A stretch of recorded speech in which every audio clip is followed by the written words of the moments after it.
जानकी और सीता माई के देश में ज्ञान के दीप फैलाए वाला महामानव गौतम बुद्धा के देश में और दुनिया के सबसे उच्च हिम श्रृंखल माउंट एवरेस्ट के देश में रहिला। नाम है खरविंदर, दोसा महावीर देवा थापा और धर्मेंद्र। और जब जब महतारी और बहन के इज्जत के साथ अन्याय और अत्याचार बढ़ेला बहुत ढेर, तब तब दुर्गा माई के कोख से जन्म लेला इस शेर। हेलो दोस्तों, हमारे ब्लॉग चैनल में आपका स्वागत है। हमारे वीडियो को फुल वॉच कीजिए। ये तो नहीं कहूँगा, आपका पसंद है, आपको अच्छा लगेगा तो वीडियो को देखिएगा।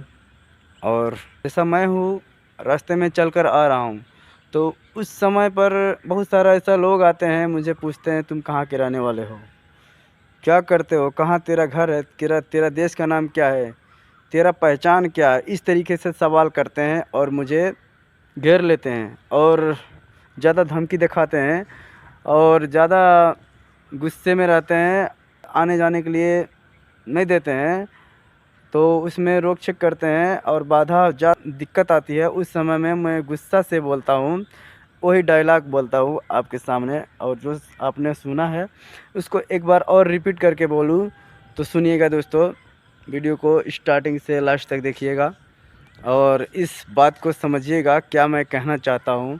उस डायलॉग के ज़रिए मैं कुछ आपको नॉलेज देना चाहता हूँ और कुछ नॉलेज उसके अंदर भरा है। तो उस नॉलेज को लेने के लिए, मैं उस नॉलेज को एक्सपोज करने के लिए इस डायलॉग के मार्फत कुछ कहने वाला हूँ। तो दोस्तों, ऐसा कुछ डायलॉग है। जानकी और सीता माई के देश में ज्ञान के दीप फैलाए वाला महामानव गौतम बुद्धा के देश में और दुनिया के सबसे उच्च हिम श्रृंखल माउंट एवरेस्ट के देश में रहिला। नाम है खरविंदर, दोसा महावीर देवा थापा और धर्मेंद्र।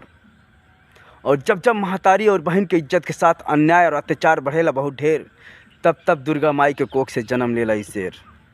ये कौन सा ऐसा देश के लिए ये डायलॉग बोला गया है और कौन सा ऐसा ऊंचा हिमालय पर्वत कौन से देश पे है, दुनिया का सबसे ऊंचा हिमालय पर्वत, और ये कौन सा देश का वर्णन किया गया है, तो कमेंट में अगर आपको पता होगा तो कमेंट में ज़रूर बताइएगा।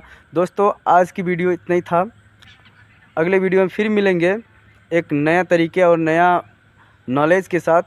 तब तक के लिए हमें विदा दीजिए। जय हिंद, नमस्कार, प्रणाम।